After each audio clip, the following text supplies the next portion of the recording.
ดีเนาะสำหรับว่าเราดุลเราเองซึ่งขบวนเราดุลนั้นเป็นการให้ต่างๆตัวแทนการช่วยเหลือแบ่งปันคือการหักแผ่นที่องค์ร่างการช่วยเหลือครอบครัวไอ้เราทุกคน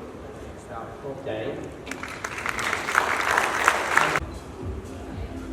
ถ้าเจ้าสามารถเปลี่ยนหนึ่งสิ่งในโลกนี้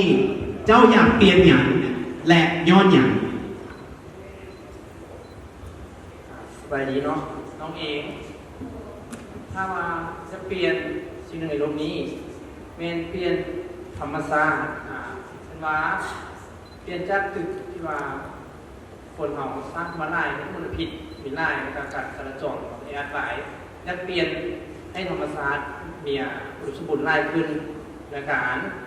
อยู่ในการพัฒนาชีวิตที่อุดมสมบูรณ์เพราะยังไม่มีการสร้างตึกบ้านเมืองมูยูว่ามันเมืองสำคัญในการพัฒนาแต่ว่าธรรมชาติสำคัญเหมือนกันเวลาไปมาการสัญจรการสะดวกสบาย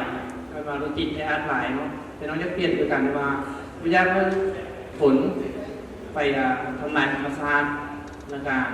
สร้างพัฒนาได้ขึ้นโดยเข้าใจ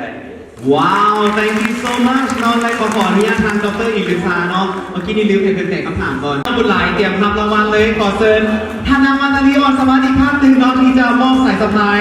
และกองเงินสดนำซ้ำบุญดีไลท์อีกครั้งหนึ่งเนาะที่จะได้ให้เกียรติในการมอบผลิตภัณฑ์โคฟี่